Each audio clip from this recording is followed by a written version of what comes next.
Hey guys, day 2 of 18.5. We're still graphing inequalities on the coordinate plane, but today we're adding some real world context and we're actually going to be writing the inequality to represent that real world context. So we're going to be working with the concession stand problem. We've worked with it before and we need some information from that prior lesson. So I'm just going to write it up here at the top of the page. So we know that candy costs $2 per box from our previous lesson, and we know that combos are $6 each.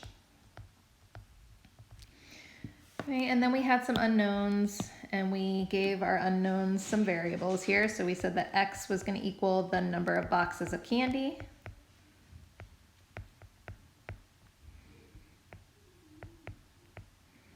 And we said that Y was going to equal the number of combos.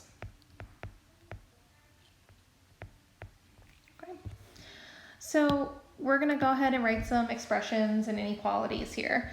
So number 1, write an expression that represents the total amount you could spend at the snack bar on candy and combos. So we know candy costs $2. So if we're going to find our total cost, we take the cost of the item times the number of items.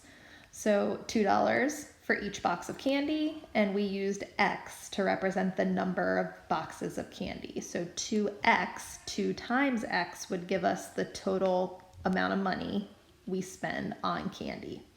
But that's not the only thing that we could purchase. We could also purchase combos. So we need to add that in here. So combos, we said, were $6, and we said we were going to use Y to represent the number of combos. So we're going to add 6 times Y because I'm going to take the cost and multiply it by the number of items that we purchase. So 2X plus 6Y would give us our overall cost for the number of combos and the number of boxes of candy we purchase. Okay, we're going to build off of that. So number 2 says, suppose you can spend at most $12. So if I think of at most, I think that I could spend $12 or less. So we need to put that into an inequality symbol here. So $12 or less means less than or equal to $12. So when I go to write this inequality, I'm still bringing the 2X plus 6Y, but now I need that to be less than or equal to $12. Number 3, again, building off of that first expression that we wrote in number 1, we now want to spend at least $12. So now we're talking at least. At least needs to get put into an inequality symbol. So when I think of at least, I think of 12 or more. So putting that into an inequality symbol means greater than or equal to. I'm still carrying my 2X plus Y because that represents my total cost. And we now know that that has to be greater than or equal to $12. Number 4, suppose you want to spend exactly $12. Well, what symbol goes with exactly? Exactly means equals. So if we write this, it's actually going to be an equation instead of an inequality because it should be exactly $12. Okay. So that's just a little warm up to get us thinking. The real problem that we're going to be working on is the next one, and that is asking us to write an inequality that expresses the number of boxes of candy X and the number of combos Y that you can purchase, so you spend at most $30. Okay, so at most $30. We can think about that again, or we can look up at example number 2. At most implies less than or equal to. So my new equation in standard form is 2X plus 6Y is less than or equal to the $30. Okay, so our situation is different now. It's new, but still looking at the boxes of candy and the combos. All right, so we're gonna have to rewrite this into slope-intercept form and then create a graph. So I'm gonna give you a little hint, and this is a hint that you should think of for your homework as well. So pay attention, come back to this if you need to. Sometimes when you're dealing with real world situations, when you rearrange into slope-intercept form, you might have a difficult equation to graph. Maybe your scale is a little off on your graph and it's hard to plot your slope. So another option for you is to plot the x and y intercepts. So this is going to be your hint for homework. Plot x and y intercepts first. Okay, but, and this is a big but,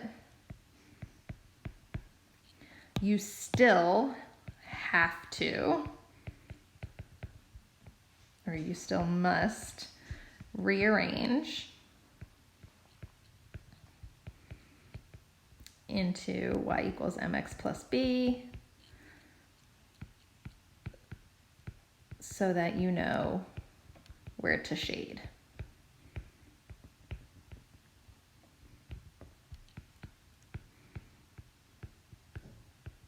Okay, so think about that. If we are dealing with an inequality, we divide by a negative number, our inequality sign flips.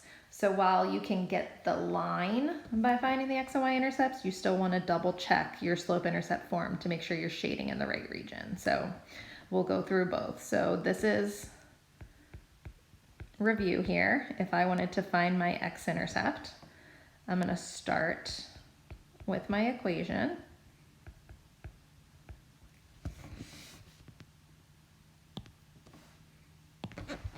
And if I'm looking for that x-intercept, remember y goes away. And I'm looking at 2x equals 30, and I'm solving for x. So to solve for x, I divide both sides by 2. And my x-intercept would be 15. So I am going to go ahead and plot that. Now you can see that my graph does not go all the way up to 15, but I can get a pretty good estimate of where that is. So my x-intercept is 15. My y-intercept, starting with the same equation that I wrote above, okay, but if I'm looking for the y-intercept, 0 goes in for x and x disappears. So I'm actually solving 6y equals 30. And to find y, I divide both sides by 6, and y is 5. So this is my y-intercept. Okay, so I'm going to graph that on my y-axis right here. Okay, so that's the line that I need to connect. I need to connect those 2 points, but before I do that, I just want to go back up to the top and rearrange my standard form equation, just so that I know that if my line is dotted or solid and where I should be shading. Okay, so again, I'm solving for y. We did this yesterday, so we want to get everything away from y so that it's in slope-intercept form. So I've got to move the x first.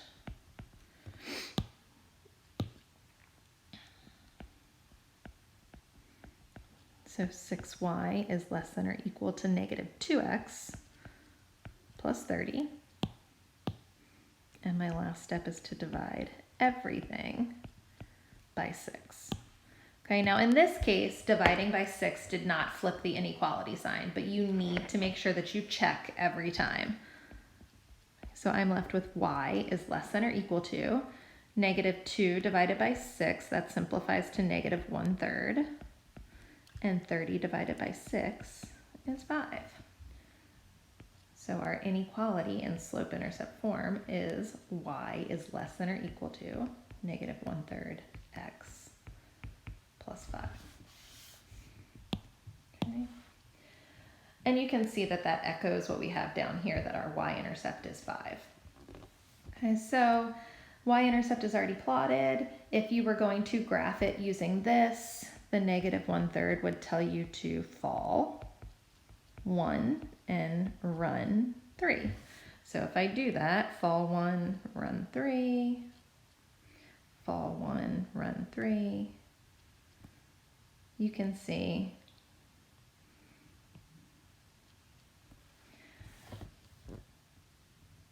a better picture of the line, but really you only needed those 2 points, but I wanted to show you both ways. Okay, so back to our graphing success criteria, we need to make sure that we determine whether this is a dotted or solid line. Okay, so because we have or equal to, it's going to be solid. And because it's less than, we're going to shade below.